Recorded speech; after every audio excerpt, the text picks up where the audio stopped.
बिहार में चुनाव की सुगबुगाहट है, आहट है। इसी बीच में क्या हो कि यदि एनडीए के कुनबे में यानी कि भारतीय जनता पार्टी के नेतृत्व वाले कुनबे में भगदड़ मच जाए, उसके साथी पार्टियों को तमाम नेता छोड़कर विपक्ष के खेमे में यानी महागठबंधन की तरफ जाने लगे और जिस कांग्रेस को लेकर बार बार भाजपा ये दावा करने से बाज नहीं आती कि कांग्रेस का बिहार में कोई अस्तित्व नहीं है, उसी कांग्रेस के दफ्तर के बाहर यदि लाइन लग जाए बड़े नेताओं की, दिग्गज नेताओं की, एनडीए खेमे के, तो फिर इसे क्या ही कहिएगा। यही कुछ हो रहा है और कुल मिलाकर इसे यह भी कहा जा सकता है कि नीतीश कुमार के बाद अब मोदी के हनुमान को बड़ा झटका मिला है और यह झटका राहुल के राम ने दे दिया है। नमस्कार, मैं स्वप्निल, आप द न्यूज लॉन्चर देख रहे हैं। 11 बजे का वक्त यानी आपकी और हमारी मुलाकात का वक्त, 11th आवर का वक्त। और 11th आवर में आज लंबे समय के बाद चर्चा बिहार की। बिहार में यूं तो घमासान चुनाव आयोग के एसआईआर प्रणाली को लेकर भी मचा हुआ है। चुनाव आयोग हर दिन कुछ नए दावे करता है। कभी कहता है कि 1 लाख स्वयंसेवक हैं और बाकी पार्टियों ने भी अपने लोग, अपने बीएलए भेज दिए हैं, उनकी संख्या भी 1 लाख से ज्यादा है, तो एसआईआर आसानी से कराया जा सकेगा।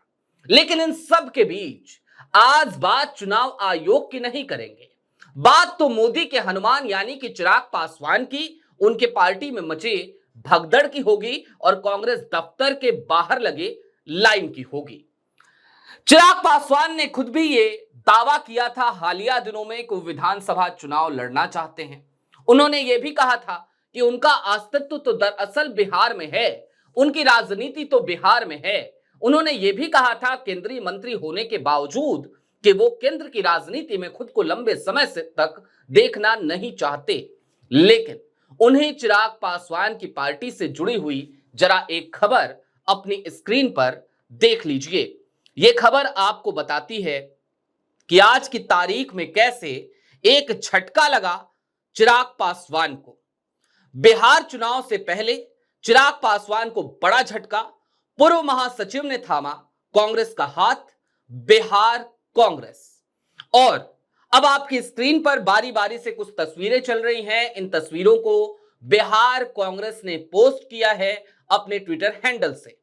मैं इसके साथ ही साथ आपको यह भी बता देता हूं कि आखिरकार वो कौन लोग हैं जिन्होंने आज कांग्रेस की सदस्यता ले ली।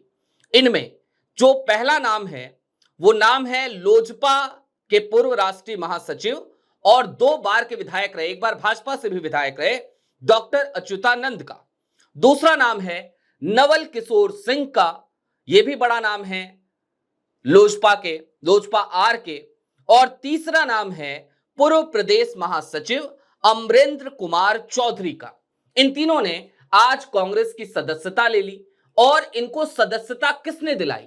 तो जवाब है बिहार कांग्रेस के प्रदेश अध्यक्ष यानी कि राजेश राम ने। वही राजेश राम जिनको हालिया दिनों में बिहार की कमान सौंपी गई, अखिलेश सिंह को वहां से हटाया गया उस पद से और बिहार की कमान थमा दी गई राजेश राम को। साथ ही साथ प्रभारी बनाकर भेजे गए कृष्णा अल्लावरू। और यहां पे एक सवाल यह भी अब जन्म लेता है कि क्या कृष्णा अल्लावरू की और राजेश राम की जोड़ी ने अब अपना कमाल दिखाना शुरू कर दिया है। हालिया दिनों में लगातार तेजी से कांग्रेस, जिस कांग्रेस को लेकर उसके विपक्षी यानी कि वर्तमान सत्तापक्ष नीतीश कुमार की पार्टी हो या फिर कि भारतीय जनता पार्टी हो या फिर कि चिराग पासवान स्वयं हो या फिर कि और भी तमाम बड़े बड़े नाम हो बिहार के, वो ये कहा करते थे कि कांग्रेस का बिहार में कोई अस्तित्व तो नहीं है। क्या कृष्णा अल्लावरू की जोड़ी और राजेश राम की जोड़ी ने अब हालात ये पैदा कर दिए हैं कि बिहार कांग्रेस के दफ्तर के बाहर लाइन लग रही है एनडीए के नेताओं की कि भैया हमको अपनी पार्टी में ले लो, हमको ज्वाइन करा लो। और बिहार कांग्रेस ने आज जब ये ज्वाइनिंग हुई तो उसके बाद एक ट्वीट भी किया। आपके स्क्रीन पर अब वो ट्वीट चल रही है। बिहार कांग्रेस ने लिखा, बढ़ रहा है कारवां, बड़ा हो रहा है कांग्रेस का परिवार। आप सभी सम्मानित साथियों का यह निर्णय सिर्फ एक सदस्यता नहीं, बिहार में बदलाव की ओर एक संकल्प है।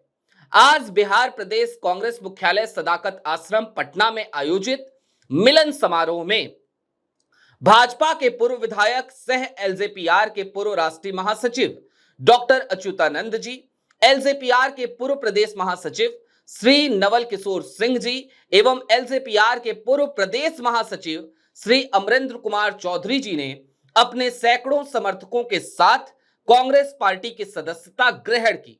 सभी सम्मानित साथियों को बिहार प्रदेश कांग्रेस के माननीय अध्यक्ष राजेश राम जी ने सदस्यता ग्रहण कराई। आप सभी साथियों का कांग्रेस परिवार में स्वागत है।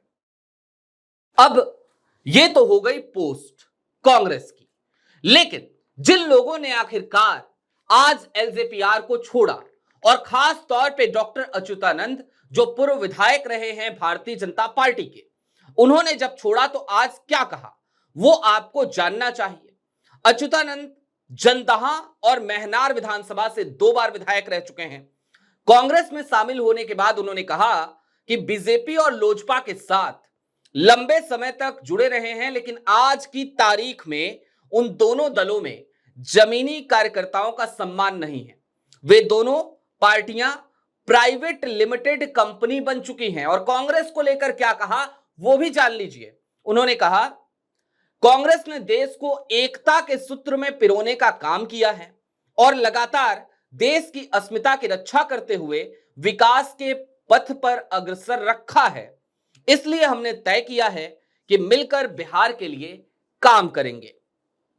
साथ ही साथ राहुल गांधी की विचारधारा से प्रभावित है एक और नेता एलजेपीआर के, जिन्होंने आज कांग्रेस की सदस्यता ली। यह है नवल किशोर सिंह, एलजेपीआर के पूर्व प्रदेश महासचिव नवल किशोर सिंह। उन्होंने क्या लिखा, क्या कहा? उन्होंने कहा कि प्रदेश में कांग्रेस ही एकमात्र ऐसा दल है जो समाज के सभी वर्गों की बेहतरी के लिए काम कर रही है। एकमात्र, ध्यान दीजिएगा, मैं जोर दे रहा हूं। उन्होंने सीधे तौर पे कहा कि प्रदेश में कांग्रेस ही एकमात्र ऐसा दल है जो समाज के सभी वर्गों की बेहतरी के लिए काम कर रही है। राहुल गांधी के विजन को देखते हुए वो लोग कांग्रेस में शामिल हुए हैं। बिहार का विकास कांग्रेस पार्टी ही कर सकती है। और आज की तारीख में जब एनडीए गुट के तमाम बड़े दिग्गज अपने सैकड़ों समर्थकों के साथ कांग्रेस के दफ्तर में पहुंचकर कांग्रेस का पट्टा अपने कंधे पर लटकाते हुए राहुल गांधी की तारीफ कर रहे थे, तो फिर यह सिर्फ और सिर्फ एक आम सी सभा नहीं थी, यह एक आम सा मिलन समारोह नहीं था, बल्कि यह पैरों के नीचे से जमीन खिसकाने वाली बात थी उन तमाम लोगों के लिए जो ये मानकर चल रहे थे कि बिहार में कांग्रेस अपना स्टेक खो चुकी है, बिहार में कांग्रेस का अस्तित्व खत्म हो गया है।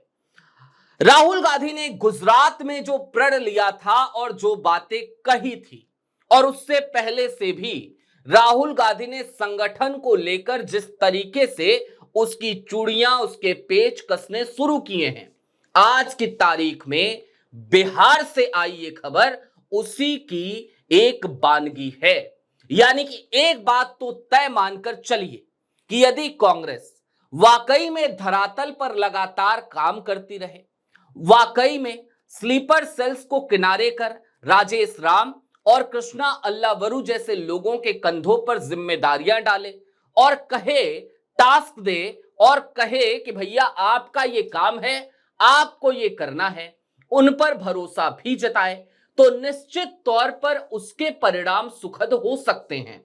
बिहार के चुनाव के नतीजे क्या आएंगे ये तो एक अलग सा विषय है।